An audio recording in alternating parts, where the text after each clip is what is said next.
Bom, pessoal, boa tarde. Prazer em estar com vocês aqui agora. Vamos estar conversando hoje sobre a gestão de riscos emergentes, que é um novo framework da ISO 31050, e para nós é de suma importância que saibamos trabalhar com ele. Quer dizer, é uma nova norma.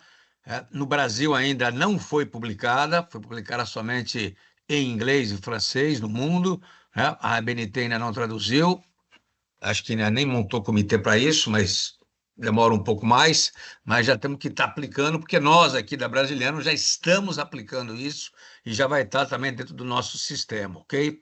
Então, isso que é importante. Qual é o nosso objetivo aqui, os nossos dois gols a serem marcados, então? Primeiro gol é entender a aplicação dessa nova norma, né? A ISO TS 31050. O nome dela é Gestão de Riscos, Diretrizes para Gerenciar um Risco Emergente para Aumentar a Resiliência. Ela foi publicada em outubro de 2023, tá certo?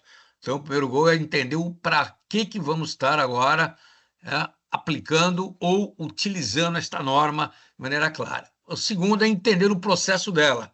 Por quê? Porque ela casa dois frameworks, dois processos da própria ISO. Um de riscos, da 31.000, e o outro é o ciclo de inteligência estratégica que eles retiraram da norma 56.006, que é de inovação, tá certo? Então, esse é um ponto primordial para a gente poder estar também compreendendo o processo.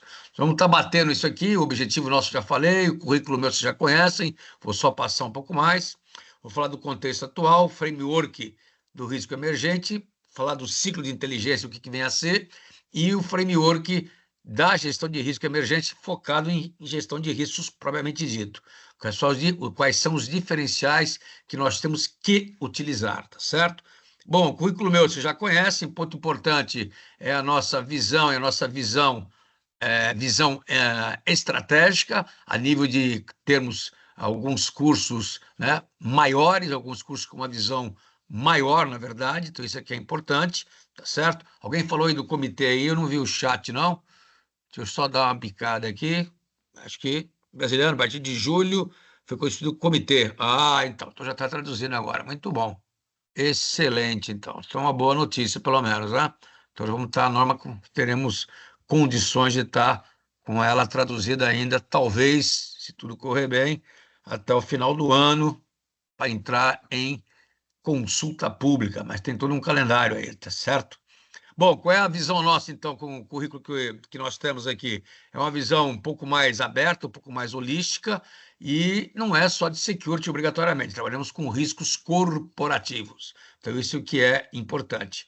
Ok? Muito bem, aqui nós vamos estar começando a falar, então. O que são riscos emergentes, então? Tudo que eu for falar aqui, senhores, eu estou tirando da norma, tá certo? Obrigatoriamente. Então, o risco emergente é caracterizado por ele ser uma novidade, tá certo? Não possui dados ou informações suficientes, então ele possui dados e informações insuficientes, e há uma necessidade da gente correr atrás. Quando eu falo correr atrás, de quê? De informação e de conhecimento, tá certo? Porque falta informação verificável, mas eu preciso correr atrás. Por quê? Porque eu vou tomar decisão relacionada a ele, obrigatoriamente. Então, o risco emergente é isso. Eu não tenho uma ideia muito clara, eu tenho sintomas, eu tenho sinais fracos e eu preciso entender e correr atrás do que possa vir a ser. Ele pode ser tanto uma grande ameaça como uma grande oportunidade. Por isso que tem que ser feita uma gestão de risco emergente, né? A partir de quê? Da gestão de riscos corporativas. Então, isso é importante. Então, risco emergente está dentro do escopo de risco corporativo. Ou seja, de risco corporativo, de security, de safety, de meio ambiente, de clima, eu preciso estar identificando sinais fracos, obrigatoriamente, tá certo?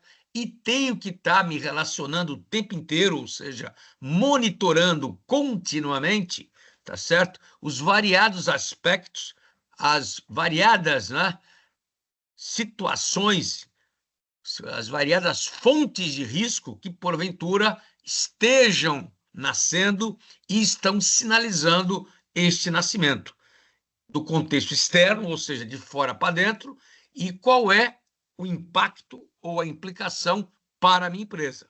Então, o risco emergente, o foco meu, ele é externo, obrigatoriamente, mas eu tenho que saber qual é o impacto que ele tem para dentro da minha empresa, tá certo? Então, isso é importante, ok? Então, o risco emergente é isso. Então, como exemplo que a norma cita, pode decorrer de mudanças não reconhecidas em contextos empresariais, em contextos das empresas, de várias empresas, do meu segmento pode ser um deles, por exemplo, pode ser pela inovação. Inovação entra a questão da inovação pelo desenvolvimento social ou tecnológico. Tecnológico, eu posso citar a IA, inteligência artificial generativa, por exemplo. O social, desenvolvimento para cima ou para baixo, pode criar, né, novos riscos, tá certo? Ligado a novas fontes de riscos, ou seja, que eu estou identificando essas novas fontes, preciso saber qual é a consequência destas novas fontes, que é um risco, ou fontes que eram, anteriormente, elas já existiam como variável, só que eu não as reconhecia como fonte de risco. Então, ela mudou em função do contexto. Ou pode ser decorrente de processos, produtos ou serviços novos ou modificados da minha empresa e de outras empresas que estão no mercado. Então, viram vocês que o escantilhão, o escopo do risco emergente, ele é extremamente abrangente, certo? Então, isso é primordial, gente, esse entendimento. A consequência destes riscos emergentes, o que pode ser? Surgir uma exposição grande, imprevista e com resultado incerto, se eu não tiver antenado. Então, isso que é importante. Então, eu posso ser pego de surpresa, e eu sendo pego de surpresa, quando eu falo eu, a empresa que não está olhando e o gestor que não está olhando, a gente vai levar uma pancada muito forte em relação a isso, tá certo?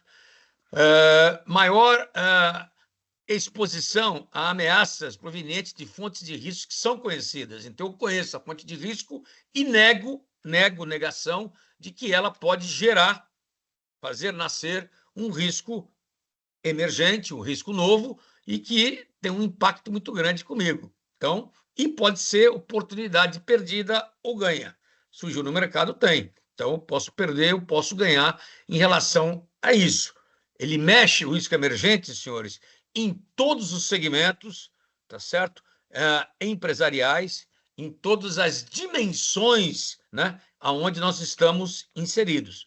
Então, mexe no social, mexe no econômico, mexe na questão do meio ambiente, mexe na questão econômica, mexe na questão regulatória, quer dizer, as nossas dimensões, ele acaba mexendo. E um ponto fundamental, que a norma fala isso daí, eu tenho que estar centrado aonde? No conhecimento. O que é centrado no conhecimento? Eu tenho que estar colhendo constantemente informações e interpretando estas informações. Então, está escrito aí, ó, depender da necessidade de acumular dados e informações verificáveis. Quer dizer, eu estou checando constantemente, estou acumulando. E, através da minha interpretação, estou gerando um conhecimento, tá certo? Isso que é importante, principalmente quando essa coleta minha, ou essa informação que eu quero, ela é limitada ou é incongruente, inconsistente, às vezes. Pode parecer, à primeira vista, inconsistente, mas eu tenho que estar levantando. Com a interpretação, a informação forma o conhecimento e cria inteligência. Para quê? Para que a empresa tome decisão estratégica, tática e operacional, nos 3 níveis.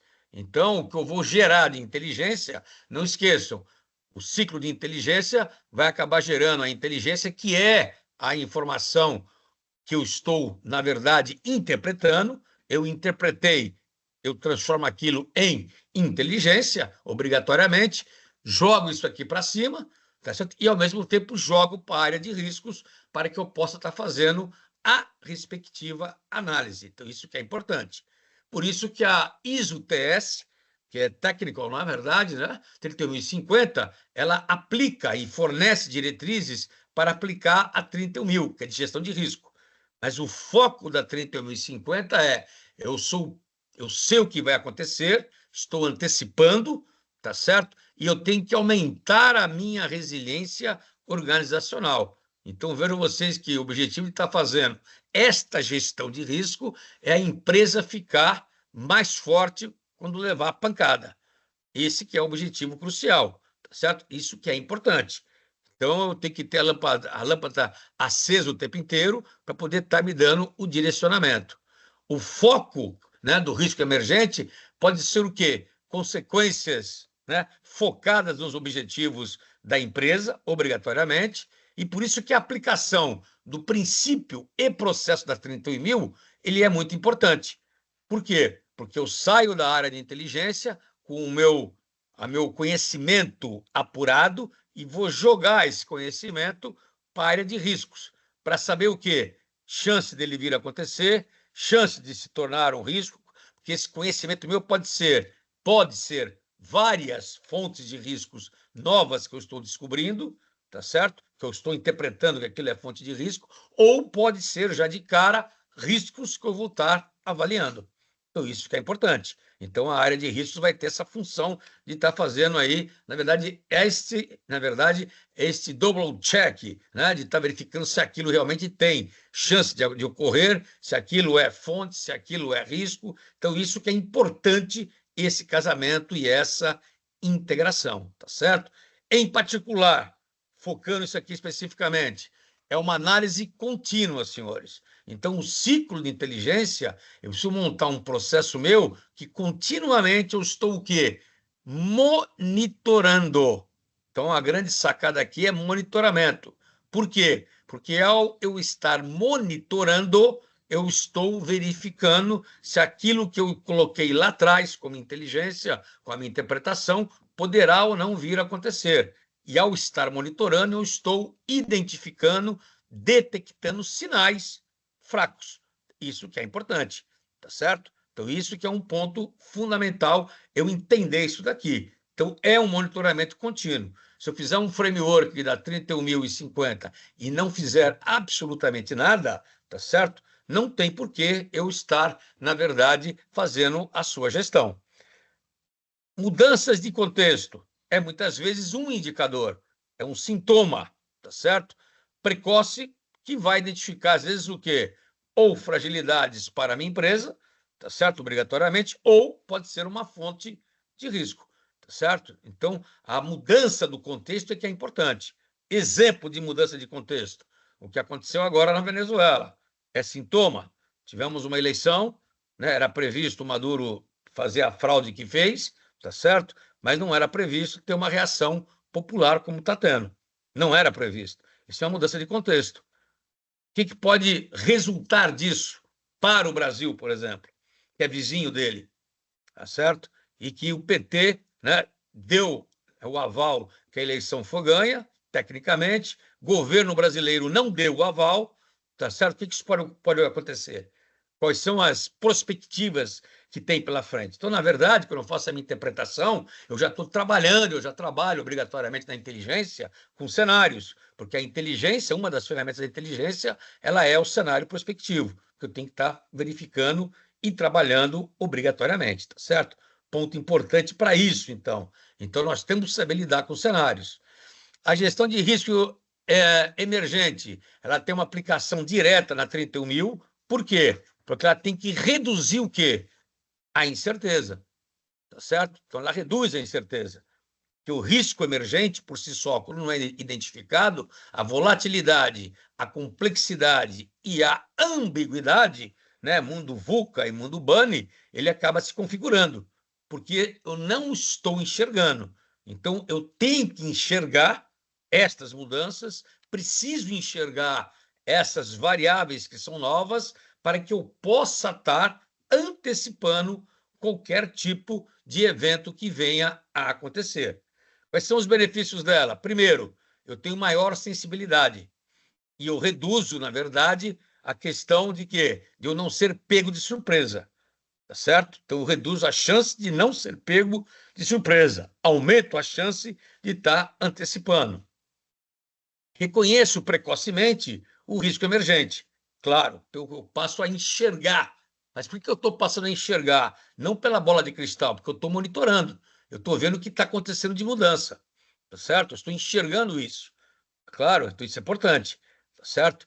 E aumenta meu nível de preparação para a resiliência. Quer dizer, eu acabo enxergando que pode acontecer N situações e eu me preparo para levar a pancada. Por isso que o Arara é importante, né?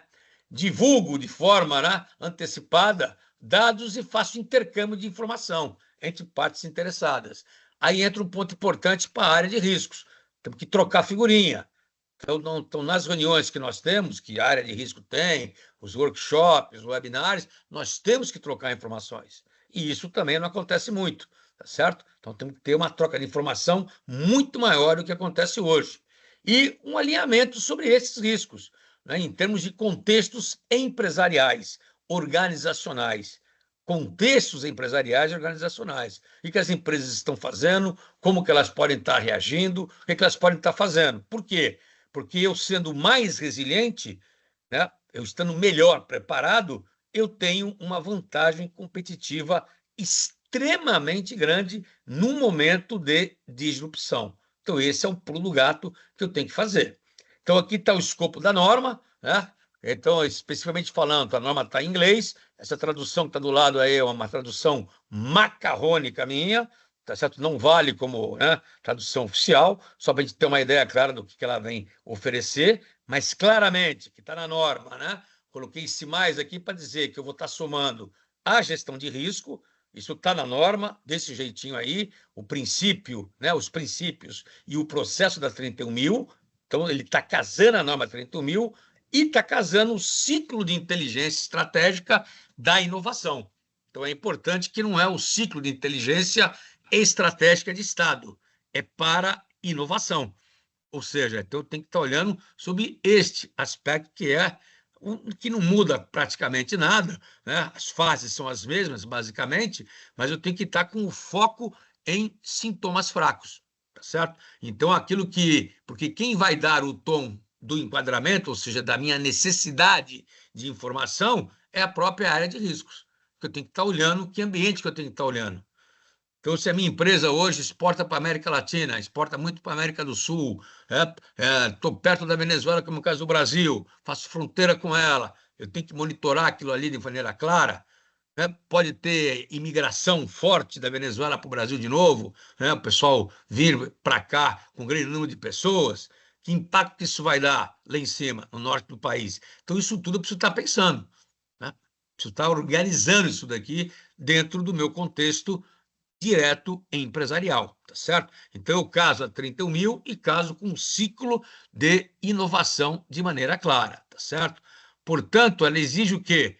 Uma aplicação integrada. O ciclo de inteligência, ressaltando para vocês, ela vem da gestão da inovação e o nome da norma é Gestão de Inteligência Estratégica, diretrizes. Então, ela dá ferramenta e métodos, tá certo? Dá 56.006. Aconselho vocês a lerem isso daqui, da 56.006, que ela dá vários insumos para a gente. Casada com um framework da ISO 31.000, mas é claro, a gente não usa só 31.000. Eu posso usar 31.000 casado com os dois COSOS, que são as melhores práticas de mercado. E tenho que usar ferramentas, agora sim. Então, casando os dois, não tem como, casando os dois, eu praticar a gestão de riscos hoje na planilha. Não dá mais. Senhores, isso morreu. Por quê? Porque eu sou obrigado a fazer, né, a interconectividade. Eu tenho que fazer a interconectividade. Sou obrigado a verificar, por quê? Da polarização social com a desaceleração econômica, poderão surgir novos riscos. Quais riscos poderão surgir? Ou quais fontes de risco poderão surgir desta integração? Tá certo? Qual é a conectividade que tem entre a polarização e a cibernética? Qual é a conectividade que tem entre a desaceleração econômica, na verdade, tá certo? E a questão do meio ambiente. Então, é isso tudo que eu tenho que estar entendendo o contexto e verificando e olhando. Por isso que eu tenho que estar obrigatoriamente antenado em quê? Antenado na questão climática, por exemplo. Então, a área de riscos, né? O pessoal tem que estar antenado na questão climática. Quando eu falo antenado, é a gente saber o que vai acontecer. São Paulo, por exemplo, está no jornal agora que São Paulo vai sofrer seca já esse ano, 2024 e 2025. Não esqueça que São Paulo já passou uma situação extremamente grave, né? Há praticamente 8, 9 anos atrás. E estava a passar de novo. Isso é no jornal. Qual vai ser a prevenção que nós vamos estar fazendo? Qual é a antecipação que nós temos que fazer? Certo? Que não fica só na mão do governo, fica na mão do governo, na mão das empresas e na mão da sociedade. Então, esse é um ponto fundamental. O que tem e o que está rolando em termos de geopolítica hoje no mundo, tá certo? Quer dizer, o ambiente geopolítico hoje cada vez mais complexo. O que pode acontecer quando teve a morte aí agora do chefe do Hamas, do Hezbollah, que lá em Teherã, por exemplo, no Irã, o que isso pode dar como resultado? Uma terceira guerra, um envolvimento, uma escalada maior da guerra. Quer dizer, o que pode acontecer? E escalando essa guerra, o Brasil pode entrar no meio do bolo, pode ser espectador. Qual é a situação que nós nos encontramos e as empresas que estão fazendo o negócio, tá certo? Então, quer dizer, o multiverso que está dizendo aqui do geopolítico, geopolítico de inteligência artificial, o caso da briga entre China e Estados Unidos, a guerra comercial, a questão eleitoral. O que acontece se Trump ganhar? O que vai acontecer se Trump ganhar, por exemplo? Certo? A questão de priorizar a segurança, na verdade, econômica, certo? A agenda de fazer uma diversificação, questão dos oceanos, rotas marítimas, por exemplo. Então, eu estava conversando há pouco aí sobre a questão de insumos na área de farmaco, por exemplo. O que acontece com isso? Que todo mundo quase compra da Índia, tá? Índia e da China. O que acontece com a questão geopolítica se o contexto mudar? A gente tem uma segunda chamada, a gente tem né, um segundo backup, não tem? Como nós podemos fazer isso daqui? Então, esse é um ponto importante. E nessa hora não adianta falar que, não, se pegar, pega todo o mercado. E eu estou no meio do mercado, todo mundo vai ficar igual. Não vai ficar igual. Porque se um ou dois tiverem um plano B ou C, ele pula na frente e você fica para trás. Essa é a grande sacada que tem que estar vendo, tem que estar olhando, tá certo? Então, alguns questionamentos para vocês. Quais são os riscos e oportunidades da IA generativa? Quais são esses riscos e quais são essas oportunidades? Então, hoje, senhores, daqui a 2 anos, por exemplo, quem não estiver utilizando inteligência artificial está para trás. E eu vejo empresas ainda hoje fazendo gestão de risco em planilha. Não tem como, tá certo? Quais são os riscos e oportunidades se a Rússia perder a guerra? Ou se ela ganhar? Tem oportunidade? Tem risco? Quais são os riscos e oportunidades com a escalada, né, do conflito no Oriente Médio?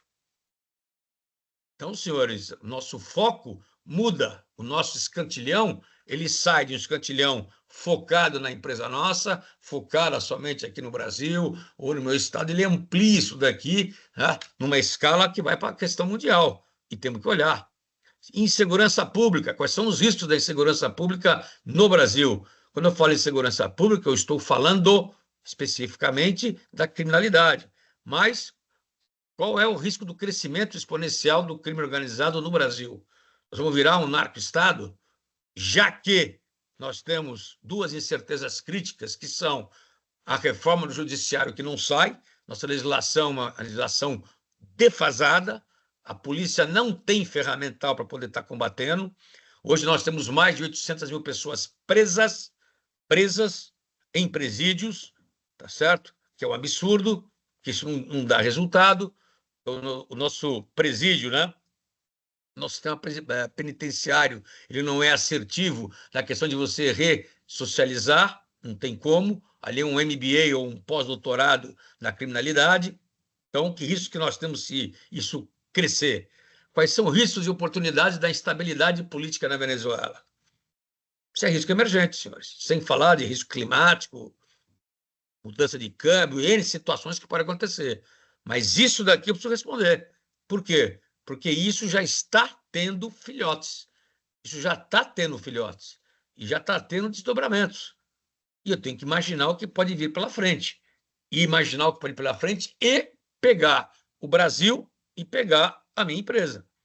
Tá certo? Então, isso aqui não é sonho numa noite de verão, isso já está acontecendo. E eu tenho que ter respostas para isso, tá certo? Por isso que nós, né? Quais os riscos climáticos para o Brasil? Hoje e amanhã. Hoje e amanhã. Seca e chuva. O Rio Grande do Sul está previsto ter 24, 25 mais chuva, pelo relatório que tem do Brasil 2040. E São Paulo seca. Seca, de novo. Então, e as represas nossas estão secando. Então, empresa que precisa de água, indústria de bebida, cerveja, precisa de água. Então, vai fazer o quê? Mais pulso artesiano? O que podemos fazer? Tá certo? Então, esses são pontos que tem que estar, né, hoje sendo claro. E, obrigatoriamente, senhores, estas normas aqui, incluindo a 30.000, 30.010, 30.050, tá certo? Que são basilares. O que são basilares? São normas específicas que estão dando diretrizes. Não estou falando aqui da 30.030 que saiu agora, que é sobre viagem, é uma norma mais operacional, mas a 23.000, a 22.300, a 22.316, por exemplo, fala sobre princípios e atributos da resiliência, é importantíssimo para nós, obrigatório, mais os custos da vida e mais a norma de inovação.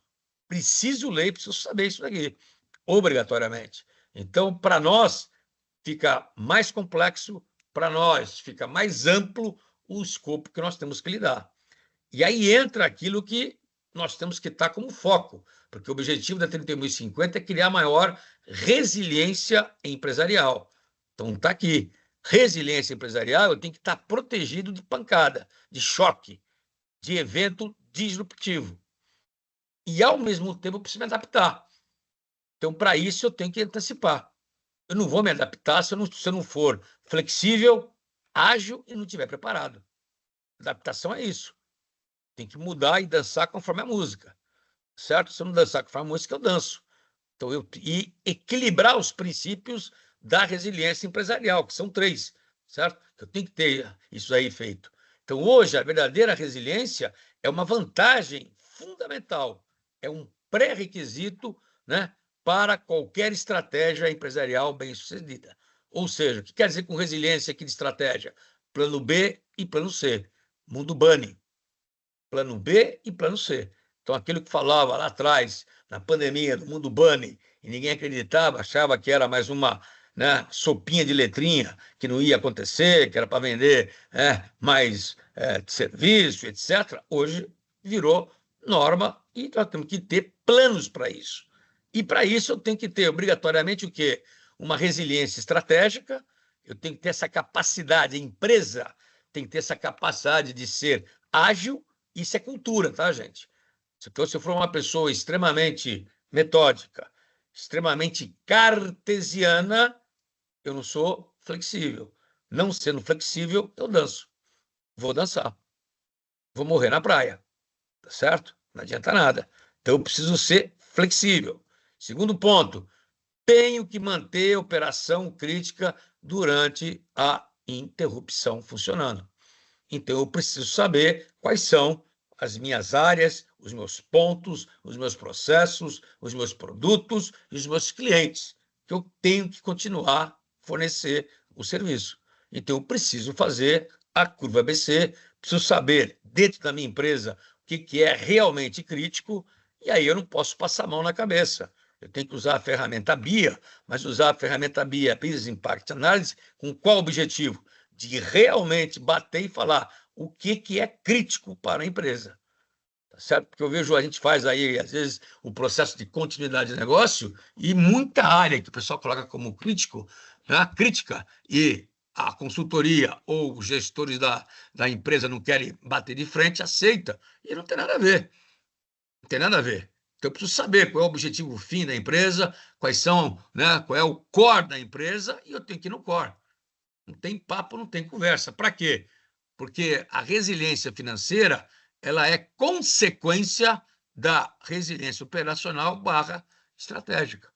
Porque se eu não for capaz de me adaptar, a minha operação crítica é capaz de não funcionar. Não funcionando, eu não rodo grana. A empresa quebra, desaparece. Esse é o ponto principal. Então, eu tenho que saber aquilo que é crítico de fato e aquilo que sustenta o crítico. Eu tenho que ter essa ideia, tá certo? Se eu não tiver essa ideia, eu fico para trás. E tudo isso aí é como se fosse um dominó.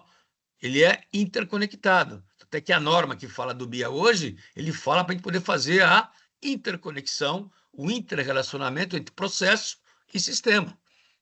Porque se um sistema não funciona, ele pode derrubar outros 10 que eu tenho na empresa. Então, eu preciso entender isso daí, obrigatoriamente. Se eu não entender isso aí, eu fico para trás, tá certo? Obrigatoriamente. E aí entra, quais são as 3 preocupações mundiais hoje? Primeira preocupação mundial, ataque cibernético. Então, a cibernética, hoje a gente fala nisso, né? Isso aqui parece que é chover no molhado. E não é chover no molhado. Nós temos aí alguns clientes nossos que acham que ter SOC, NOC, ter, na verdade, CIEM só resolve. Não resolve, porque a norma pede, inclusive, para eu saber o perfil do hacker. E o perfil do hacker não é, de novo, não é inteligência de ameaça. Não é. Eu tenho que conhecer o perfil dele. O que é o perfil dele? Qual é o meu tipo de hacker que eu vou estar, que é meu agressor? Qual é a competência dele? Quais são os objetivos dele? O que eu tenho de atrativo para aquele perfil? Para o perfil hacktivista, para o perfil que é, na verdade, criminoso puro? Qual é, ou quais são as áreas que são, na verdade, o foco dele? Eu tenho que entender para poder criar resiliência, obrigatoriamente, tá certo? O outro ponto, interrupção na cadeia de abastecimento, como um todo. Isso aí hoje é global. Então, se eu tiver guerra, tiver rota interrompida, pirataria, atos de terrorismo, escalada do Oriente Médio, pode interromper, às vezes, um insumo básico meu que eu dependo para produzir e que não tem em lugar nenhum do mundo mais. Vou desenvolver como esse meu fornecedor? Que eu preciso desenvolver. Eu tenho que desenvolver. Se eu não desenvolver, eu fico refém. Eu fico refém. E eu não posso ficar refém, tá certo? E como é que eu vou reter e recrutar funcionários? Quando eu falo funcionários, talentos. Então, hoje, a maior dificuldade das empresas, de qualquer tipo de empresa, né, que é o medo, são os 3 maiores pontos aí de disrupção, é você não ter funcionário para trabalhar. Funcionário bom, estou falando. Talento. Né? Precisa ter talento. Se não tiver talento, eu fico a pé. Tá certo? Então, isso que é importante. E aí vem a tríade também de novo. Quer dizer, por que eu preciso construir resiliência e para quem?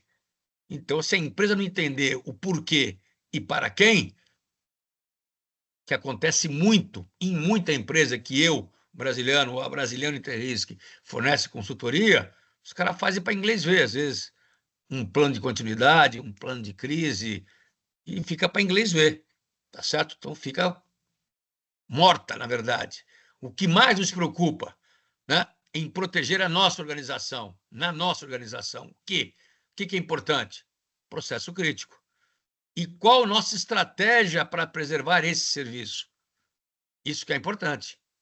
O que eu tenho que fazer para poder manter ele de pé? O que eu tenho que fazer para poder blindar esse serviço?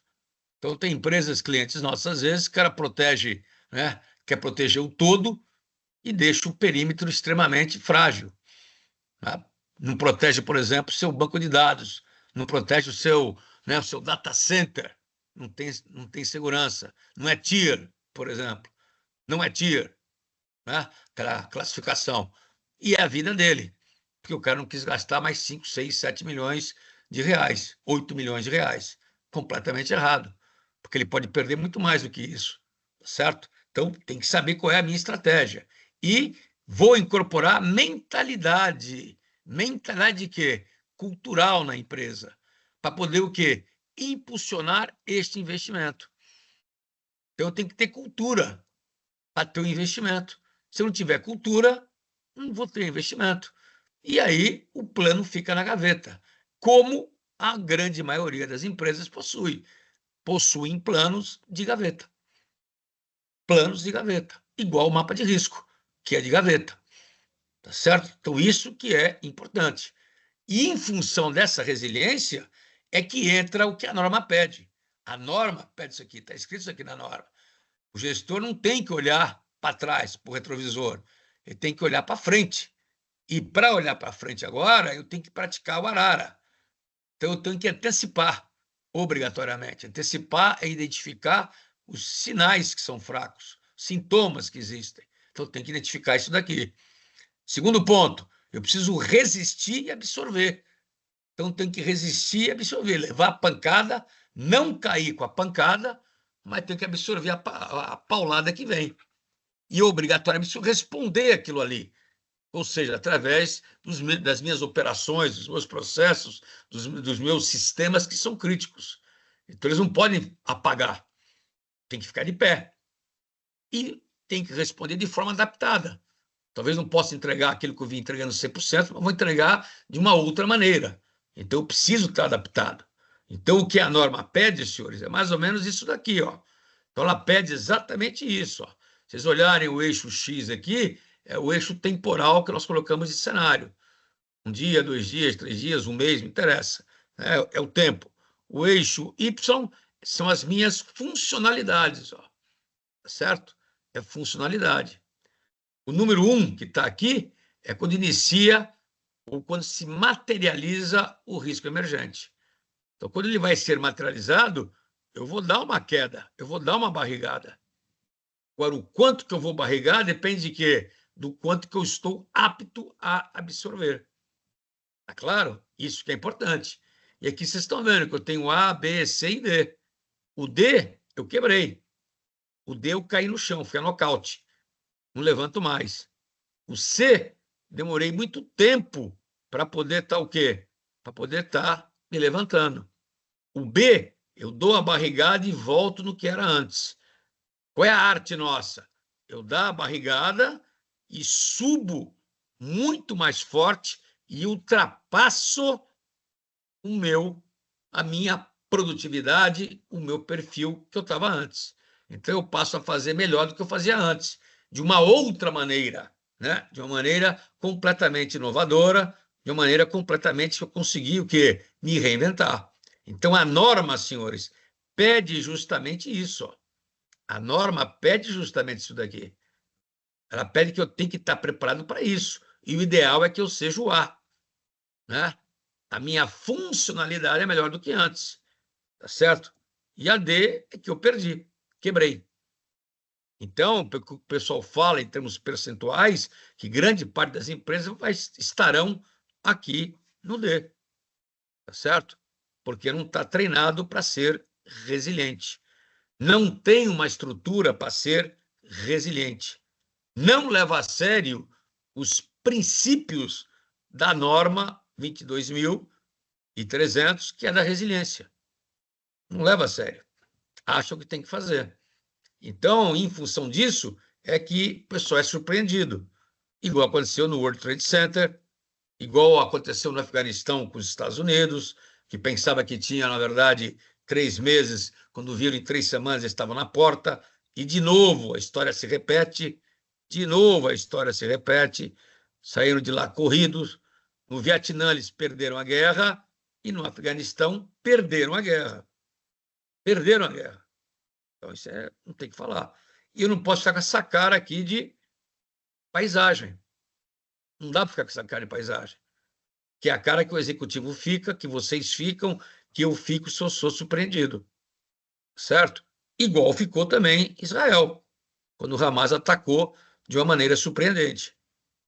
Houve uma falha grosseira forte da inteligência, ou conivência, ou incompetência, mas que houve.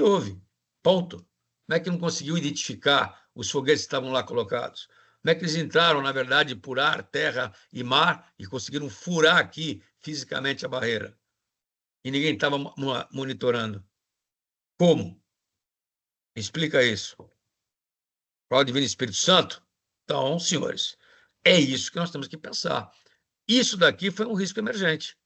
Foi, né? Tinha sintoma? Devia ter. A inteligência de Israel não conseguiu ler. Como também lá atrás, o World Trade Center não conseguiram ler. Foi falta de leitura. Então, esses são os pontos cruciais que nós temos que estar aprendendo a verificar, tá certo? Igual aconteceu com a questão climática do Sul. Igualzinho. Eu bato nisso aqui, porque isso aqui foi uma incompetência muito grande. da gestão pública. Foi uma baita incompetência. A gente não pode tapar o sol com a peneira. Então, o governador do Rio Grande do Sul foi incompetente, o presidente da República foi incompetente, os prefeitos das cidades foram incompetentes e os empresários foram incompetentes. As empresas no Sul foram incompetentes, sim. Incompetentes. Por que incompetentes? Porque não estava no mapa de risco. Não tinha ação prevista para isso. Vou falar o quê? Que não sabia? Que é difícil? Qual é a resposta que nós vamos dar com uma situação dessa? Então, em 41, o rio subiu 4,9 metros em Porto Alegre, tá certo? Em 2024, subiu 5 metros e pouco. Mas o pior, faltou uma visão prospectiva, que estava previsto nos relatórios Brasil 2040, a situação do sul do país. Estava escrito, não era alucinação. Só que um ponto é importante, né? Tinha até framework de como poderia resolver o problema, né? Então, isso já tinha. Mas os especialistas enfatizaram, né, que o alerta ia ser muito além do precoce, que a estrutura tinha que ser resiliente. Tinha que ser resiliente. Se ela tinha que ser resiliente lá atrás, em 2015, que foi feito esse relatório, pergunto eu a vocês, por que não houve manutenção do sistema, né, de contenção de Porto Alegre, que é uma maravilha? E é uma maravilha, de fato. E isso foi arquivado e foi considerado pelos, né, pessoal que é mais inteligente do que nós, dizendo que era, né, alarmista o relatório. Está aí o resultado. Mas o pior do que isso, senhores, é isso aqui. Então, nós tínhamos mecanismos, nós tínhamos condições de suportar e não suportamos, por incompetência nossa. Incompetência nossa. Incompetência da prefeitura, do Estado, órgão federativo e das empresas que deviam olhar isso aqui. Você pega, por exemplo, o aeroporto lá do Rio Grande do Sul, tá certo? Que é hoje privatizado, incompetência. Total incompetência. Ele sabia que o rio estava lá, ele sabia que o rio tinha enchente, e pior, estava no mapa de risco. Estava no mapa de risco. Só que não deram bola. Na casa de bombas, 23, 12 não existiam bombas, tinham sido furtadas. Ninguém viu, ninguém notou. Então, senhores, não tem justificativa. Quer dizer, o framework da 30.050 é para lidar tanto com o cisne negro como com o rinoceronte cinza. E para isso eu tenho que cravar o quê? A empresa, que quase ninguém também tem. Quase ninguém também tem. É interessante, né? Quando a gente fala isso daqui, o pessoal fica, né? Quase ninguém tem apetite a risco. Qual empresa é empresa, não banco, o banco é obrigado a fazer, mas qual empresa que tem uma declaração de apetite a risco? Ninguém quase tem. Ninguém acha importante ter. E tem que ter, para saber até onde vai, para saber qual é o limite. E o pessoal não liga para isso. Quem tem uma RAS declarada, que é a declaração de apetite a risco? 30.050 pede. Preciso ter isso aqui. Preciso ter um limite. Agora, o pessoal faz, não leva a sério. Faz para inglês ver, faz chutado, e depois o pessoal não acredita que isso vai acontecer. Que essa é a razão natural. Pensa no curto prazo, né? Então, isso que tem que mudar de maneira clara. Então, senhores, nós precisamos obrigatoriamente fazer o quê? Trocar o nosso modo de pensar, trocar a nossa cultura. Então, temos que sair da cultura, na verdade, reativa e ir para uma cultura prevencionista. E aí que entra a norma 30.050, onde tem este framework aqui, onde ele casou dentro das quatro, né, das quatro balizas, tá certo? Que é o quê? Comunicação e consulta, monitoramento, o escopo, e juntamente com o reporte que eu tenho que dar, ele colocou 2 frameworks, um de inteligência e o outro de riscos. Que se eu for traduzir para vocês, ele fica sendo assim, né? Obrigatoriamente. Ó. Eu tenho comunicação e consulta, eu tenho escopo, critérios, eu tenho registro e relato, e eu tenho monitoramento e análise crítica, que é o ponto principal. Vejam vocês que essas 4 balizas aqui, obrigatoriamente, ela enquadra os 2 frameworks, tá certo? De inteligência. Se eu for um pouco mais a fundo, eu posso dizer para vocês que o framework que nós, na Brasília, vamos passar a usar e já estamos usando é esse daqui. Então, eu estou usando o framework de risco estratégico, que tem um ponto aqui que é importantíssimo, junto com inteligência. Mas o que roda primeiro é a inteligência. Por quê? Porque na inteligência eu vou buscar a informação. Eu vou interpretar a informação para analisar a informação. Então, a análise da informação aqui é de risco. A análise da informação para eu interpretar e verificar se ela é factível, não é factível, se ela é boa ou não é boa, é aqui, ó. Aqui eu vou saber o quê? Condições de probabilidade, impacto, criticidade e interconectividade. Essa é a diferença. E saber, inclusive, aqui, na área de riscos, se eu juntar 2, 3, 4, 5 fontes juntas ou interconectadas, no quadrante lá de ligação, o que pode gerar? O que pode gerar? Então, eu tenho que ter essa visão. Se eu não tiver essa visão, senhores, eu fico a pé. Então, a norma pede isso daqui. Um outro webinar que a gente vai fazer depois, agora em setembro, eu vou mostrar um case para vocês, já no sistema. Porque tem que trabalhar com o sistema hoje. Por quê? Porque dentro, né, do framework aqui de riscos, eu não vou trabalhar com um tipo de risco, com uma tipologia de risco. Vem de N tipologias. Vem da econômica, vem da social, vem do meio ambiente, vem de N. Então, eu não posso trabalhar com planilha, senhores. Não posso trabalhar com planilha, pelo amor de Deus. Isso aqui é o limite agora de usar sistema, seja ele qual for. Eu tenho que usar um sistema, não posso usar planilha. Planilha ficou lá atrás e está cada vez mais para trás. Nós temos que usar IA aqui agora. Por que IA? Porque IA tem que ajudar a área de inteligência. Aí eu buscar informação, ter robozinho de busca aqui. Isso eu tenho que ter. Se eu não tiver isso aqui, eu estou fazendo simplesmente algo da era medieval. Medieval. Não adianta. Preciso filtrar um banco de dados. Preciso ter parâmetros, preciso ter indicadores. Se não tiver indicadores, eu fico a pé.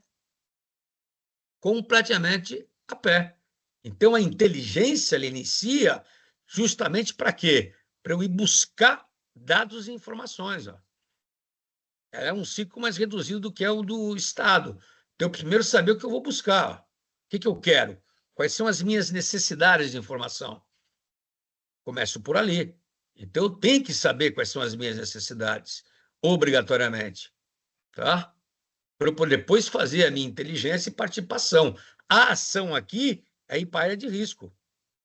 É ir para a área de risco. Agora, inteligência, não. Inteligência eu vou ter que comunicar para cima e eu fazer a minha, né, meu estudo de riscos para saber o que pode dar, o que pode resultar, obrigatoriamente. E a gente não pode esquecer, né, de maneira muito clara, que eu tenho que ter os problemas a serem resolvidos. Que problema? Problema de inteligência e do que eu tenho que buscar. Então, eu tenho o problema, eu tenho o contexto e tenho os pressupostos. São as minhas hipóteses que eu tenho. E vou enquadrar isso daqui. Então, eu tenho que definir o problema de inteligência para eu buscar, para eu focar aquilo que eu vou trabalhar. Então, inteligência é isso. É aquilo que eu falei. Eu quero trabalhar com geopolítica. Meu problema hoje é geopolítica. São rotas, né? Marítimas, são rotas aéreas, são insumos que eu tenho que buscar. Qual é o problema meu que eu tenho que buscar e saber o que pode acontecer? E isso é um problema hoje de riscos, tá? Pela norma, passou a ser de risco. Não é da área de supply chain só, não, isso já era. Então, o escopo, senhores, aumentou. Por quê? Porque nós temos que ter ferramenta para isso, obrigatoriamente, certo? De interpretação. Por isso que a inteligência ela não é criada. Tá certo? Ela primeiro tem que coletar, analisar, interpretar para saber o que vai ter. Então, a interpretação é a base de tudo. É o que eu falo sempre para os nossos alunos em curso. Quando eu faço uma matriz de risco, quando eu faço uma matriz de relevância, quando eu faço uma matriz de impacto cruzado, eu tenho que interpretar. Mas a interpretação não é colocar o que está na matriz, que lá é o óbvio. Ah, está no risco, está no quadradinho vermelho. E aí, como é que faz? Então, é interpretação, senhores. Então, a área de inteligência aqui, que é a área de risco hoje, então, a área de risco hoje, senhores, tem mais uma função. Eu tenho a área de controle interno e tenho a área de inteligência. Mais um macaquinho no ombro nosso. E não se iludam. Vocês não vão ganhar mais gente por causa disso. Vocês vão se virar com o que vocês têm. Pode escrever o que eu estou falando. E tem que se virar. Porque o mundo é vulca e bane. Não tem jeito. Vai trabalhar mais, ganhando a mesma coisa, quiçá menos. Certo? Quiçá menos. Então eu preciso ganhar, produtividade. Tenho que ganhar velocidade. Eu não posso ficar parado. Se eu ficar parado, eu danço. Tá certo? Por isso que a interpretação é importante. Você conhece aquela parábola dos 6 indianos, cegos que estão vendo um elefante. A interpretação ela é fundamental, porque cada um tem o seu viés. Cada um tem um viés, tem de interpretação. Por quê? Porque é parcial. É um recorte que eu estou fazendo. Eu estou enfatizando alguns aspectos. Então, quando eu crio cenários ou faço uma interpretação de uma informação, é o viés do brasiliano. Tem um viés do brasiliano, tem um viés do Chons, tem um viés aqui do Maurício, tem um viés aqui da Enza, todo mundo. Eu tenho que unir isso daqui, mas é um viés, cada um tem seu viés. É pessoal. Então, isso é fundamental, importante a gente entender isso daqui. Senão, eu fico cego. Por isso que fala que na visão deles todos estão corretos. E é verdade, na visão deles. Em achar que é serpente, que é, na verdade, que tem um muro, tá certo? Que é um leque de abano, na visão deles está correto. Agora, tinha que juntar isso daqui e tirar uma informação, né, uma interpretação mais assertiva. Porque interpretação é um recorte da realidade que eu estou fazendo. E tem perspectivas nossas. Cada um tem a sua interpretação. Cada um tem a sua perspectiva. E a arte da inteligência está aí. Então, o que eu quero falar com vocês aqui? No processo de inteligência, eu vou usar a ferramenta que eu vou ter especificamente para cada situação. Certo? Então, brincando com vocês com essa charge aqui, se o cara chegar só atrasado, leva um cacete, né, com um pedaço aqui de rolo compressor. Se é bêbado, é maior. Se é batom na cueca, já é uma bala. Já vai atirar no bicho. Cada uma tem uma finalidade. O que nós, da Brasiliano, fizemos nesse ciclo de inteligência?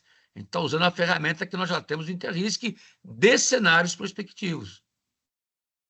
Então, nós estamos colocando atores, estamos selecionando os sinais considerados fracos ou sinais que estamos detectando. Vamos escolher, viu, o método Delphi, tá certo? Obrigatoriamente.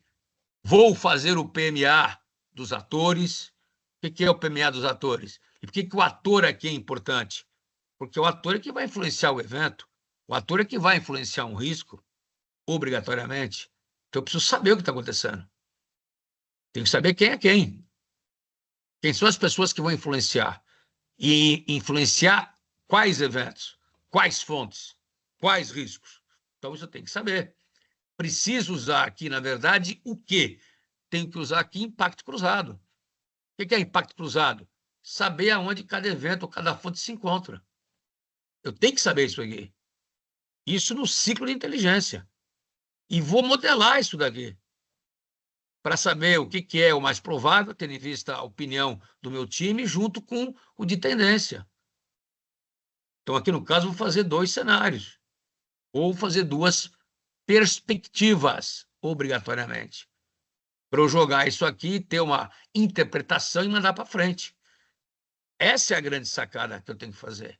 Ou seja, da inteligência, eu tenho que tirar o quê da inteligência? Um relatório de one page, que nós já montamos, que é no Canvas. Então, em vez de ser a parceria-chave, as atividades que o Canvas é o normal disso daqui, eu tenho o quê? Quais são os eventos? Quais são os cenários que eu estou vendo? Quais são as variáveis que eu estou tirando? Preciso tirar. Preciso identificar se é fonte de risco. Preciso identificar se é fonte de impacto ou de consequência, como queiram. Então, tem que saber o que é um e o que é outro, ou se é risco, e quais são os cenários que tem. Preciso identificar quais são as relações com a empresa. Para mim, empresa, o que ela traz? Então, eu posso até começar. O que traz para o país, o que traz para o Estado, o que traz para a minha empresa, ou para o meu segmento. Preciso fazer essa relação. O que pode acontecer? Tá certo? Tem que saber se é oportunidade, obrigatoriamente. Preciso entender o que impacta o mercado como um todo. O mercado como um todo. Então, tem o mercado e tem a minha empresa. O mercado vai ser impactado? Eu não sei que isso aqui é uma área que tem que entrar. E o meu cliente vai ser impactado? Quando eu falo mercado aqui é o segmento. Quando eu falo aqui o cliente, são aqueles com quem eu presto serviço, que são as minhas fontes de renda. Certo? Ponto importante. Quais são os impactos que eu tenho das minhas funcionalidades críticas, se isso vier a acontecer? E, obrigatoriamente, quanto custa recuperar isso daqui? Custa recuperar 5 milhões, 10 milhões, 6 milhões? Isso é pouco, é muito?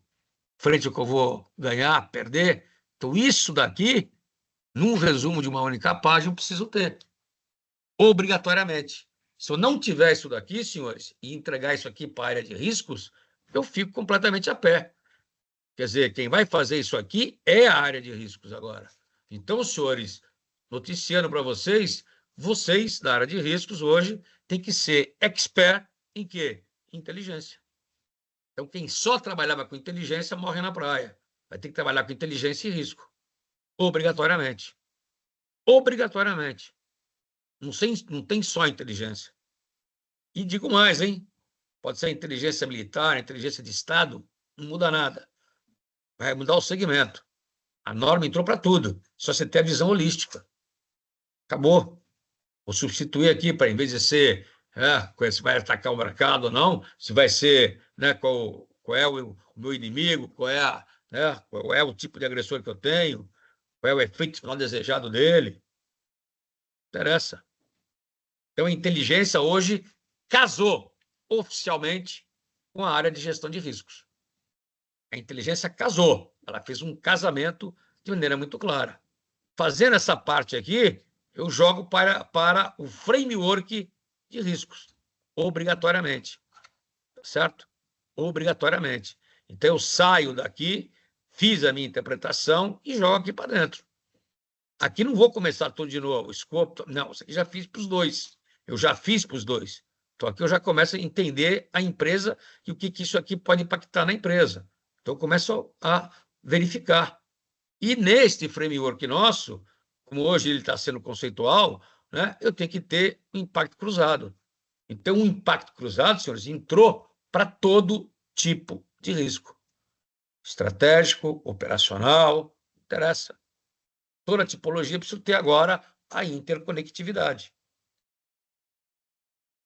Por quê? Porque nessa avaliação aqui, eu vou lidar com vários tipos de risco, várias tipologias de risco. E no impacto cruzado eu vou juntar isso daqui. Eu vou juntar isso daqui. Isso é importante. Então, a minha visão é holística, obrigatoriamente, certo? É importante eu entender isso daqui, claro. Quer dizer, MIC fornece risco emergente. Por que ele fornece o risco emergente, a matriz de impacto cruzado? Porque eu faço o quê? Quais são os riscos e cenários que saem do resultado da motricidade e da ligação? Ligação é aquele que é o quadrante 1, que fica o ambiente estável. Motricidade são aqueles que influenciam. Então, eles integrados aqui, influenciando, o que vai gerar? Além daqueles que já são dependentes. O que mais pode gerar? Então, o MIC é, na verdade, tá certo? O pai também dos riscos emergentes. Porque eu estou integrando, eu estou casando, obrigatoriamente. E outro ponto importante, eu tenho que monitorar. Eu tenho que ter o quê, senhores? Obrigatoriamente, que quase ninguém tem no mercado. Que é o quê? Que são indicadores. Então, KRI, ninguém quase tem. Isso eu aposto com vocês. Quem tem aí KRI de risco? Ou tem aqueles que são os óbvios? Então, para que eu tenho que ter o KRI? Para monitorar, senhores. Obrigatoriamente monitorar. Se não tiver monitoramento, não serve para nada. Por que o monitoramento é importante? Ele é estratégico para eu acompanhar os sintomas e os sinais. Se eu não fizer isso, eu fico a pé. Ficou claro isso para vocês?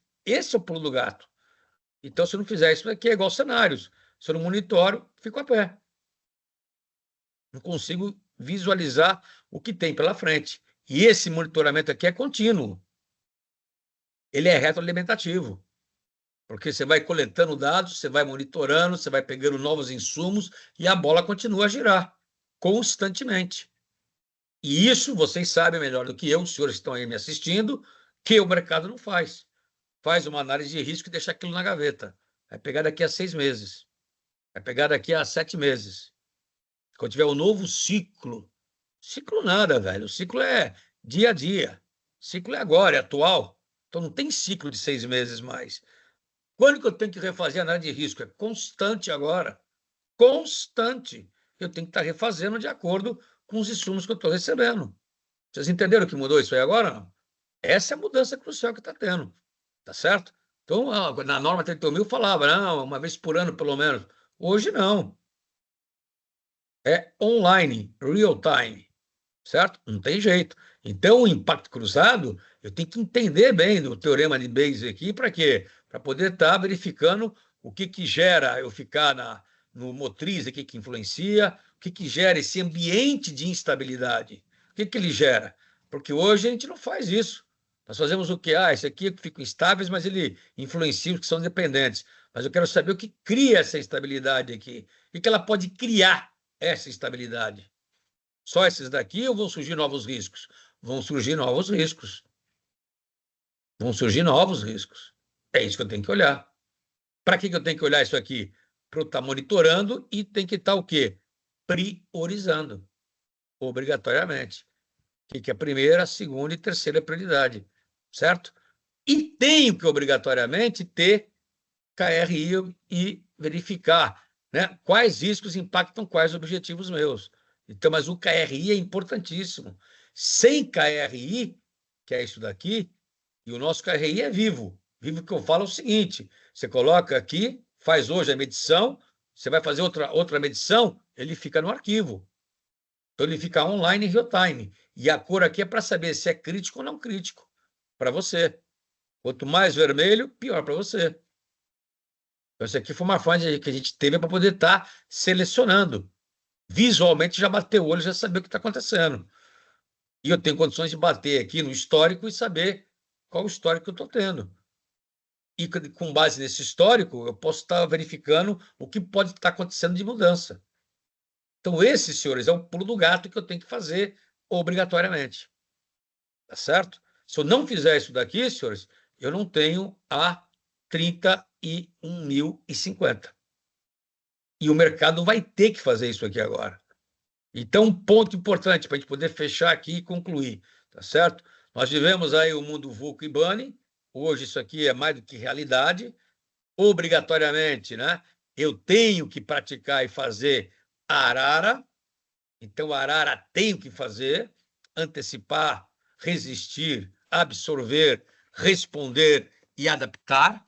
Isso daqui não é simplesmente você estar repetindo, feito papagaio e não praticar. Eu preciso estar praticando isso daqui. E vou praticar como? Eu vou praticar através do framework da 30.050. E eu só vou conseguir fazer isso daqui se eu tiver um sistema. Seja ele qual for, o nosso é o Interrisk. Mas tem que ter sistema, porque isso aqui é interligado. Isso aqui é um framework único que eu tenho que ter. Como é que eu vou fazer isso aqui em planilha? Pelo amor de Deus, velho. Nem falem isso para mim. Eu já ficava arrepiado quando tinha o famoso SAP, agora piorou. Então, senhores, quem não tiver um sistema, a partir de agora, já ficou para trás. Está na era medieval. Vocês entenderam o que eu falei, senhores? Então, a área de risco, se ela não se modernizar, se ela não tiver cultura de resiliência, se ela não tiver uma cultura de riscos preventiva, nós ficamos a pé. Ficamos a pé. E vocês têm a obrigação de falar isso para a alta gestão. Vocês têm que ter um sistema. Agora, não é sistema de milhões que vocês têm que ter, não. Porque muita empresa aí compra sistema de milhões e não usa. Isso é burrice.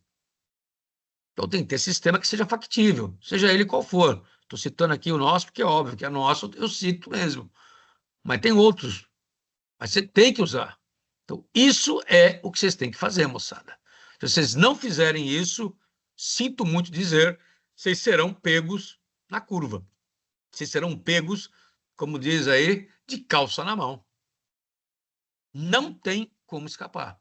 E depois vão chorar o leite derramado. Tá certo? Nós vamos chorar o leite derramado. O governo vai chorar, a empresa vai chorar, vai colocar a culpa no governo, como sempre coloca, que nós somos patrimonialistas, né? Então, não tem como. Não tem, a gente não pode fazer isso. O que aconteceu no Sul foi grave, mas a culpa foi nossa. Nossa, que eu falo do governo municipal, estadual e federal, junto com o empresariado e junto com vocês, com nós da área de risco, obrigatoriamente. Eu não tiro a culpa, não, eu falo abertamente. E falo isso em qualquer tipo de palestra. Já falei numa palestra fora do país que eu dei lá e tinha lá uma pessoa do governo que estava me filmando. Pode filmar à vontade. Não tem problema nenhum. Não tem problema nenhum. Pode filmar. É verdade. Não estou mentindo. Não estou inventando. Então, senhores, vamos acordar, por favor. Vamos agora nos atualizarmos, tá certo? Com isso daqui. Exige leitura, exige estudo e exige prática. Porque isso aqui é novo. Novo para todo mundo. Então, temos que ter isso aqui. Tudo bem? Senhores, alguma dúvida? Alguma crítica? Ok, senhores. Então, família Penhorada agradece, tá certo? Nós vamos fazer um webinar aí na semana que vem, se não me engano, um pouco mais para frente, talvez. Eu não sei bem a data. Quando que é, o Marcos, das Americanas? Da Americanas é terça-feira da semana que vem, dia 13. Então vamos fazer na semana que vem, dia 13, já das Americanas, que nós somos, se não fomos os primeiros, nós somos os pioneiros também em falar que era fraude descarada e virou fraude mesmo. Pena que ninguém foi punido ainda, tá certo? E não vai ser, talvez, tá certo? Infelizmente. Então, isso aqui é importante a gente ressaltar, tá certo? E depois a gente vai fazer dar o case já com a disciplina montada no sistema, tá certo? Mas temos que estar trocando figurinha. Perfeito, senhores? Então, se não tem perguntas, eu agradeço aí a boa vontade de vocês e até uma próxima vez, ok? Muito obrigado. Até a próxima. A gente vai ter a gravação aí, porque a gravação fica no site aí. Depois, só vocês falarem aí, o pessoal baixa. Obrigado. Até mais, pessoal. Muito obrigado.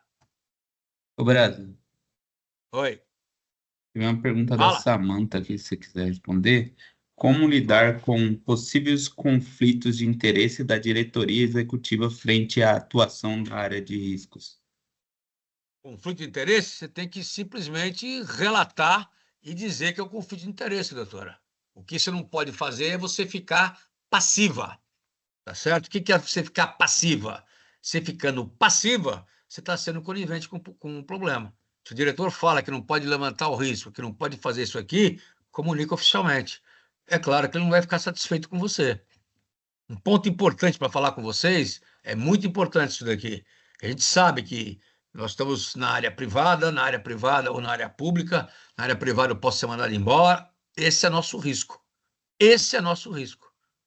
O que tem que ser dito, tem que ser dito. E eu falo isso de cadeira de mercado, porque eu sou consultor do mercado. Minha empresa está no mercado. E eu falo o que tem que falar para cliente. Nem todos gostam, nem todos me amam. Aliás, tem alguns que me odeiam, certo? E já mandei cliente embora. Já despedi cliente. Já despedi cliente. Não tem jeito. Por quê? Porque você, Samantha, tem um nome a zelar. Você, Samantha, tem uma carreira pela frente. Você não pode ficar em jogo da dependência de dizer, não, não vou fazer nada porque agora não acontece nada. Não pode, porque quando estourar a bomba, vai em cima de você. Você não tem a dúvida disso. Que vão perguntar depois. A senhora não viu? A senhora não registrou? Até que no framework da 31.000, o novo framework do COSO já existia, registro e relato. Eu tenho que registrar e relatar. Se eu não registrar, é porque eu não vi, fui incompetente ou porque eu fui conivente. Só tem duas possibilidades. Ou fui incompetente ou fui corrupto. Tem outra. Vai falar o quê? Você não sabia? Vai falar o quê? Que você não é competente para o cargo? Então, senhores, pensem nisso que é importante. Área de risco, área de compliance, área de auditoria tem que ter um perfil adequado. E o perfil é de peitar. Peitar que eu falo está bem embasado e ser firme no seu posicionamento. Porque se não for, você não pode colocar em risco a sua credibilidade. Isso que é importante. Que marca? E eu já vi colegas e amigos se darem mal por causa disso. Ok? Muito obrigado e até a próxima aí. Ok? Até mais.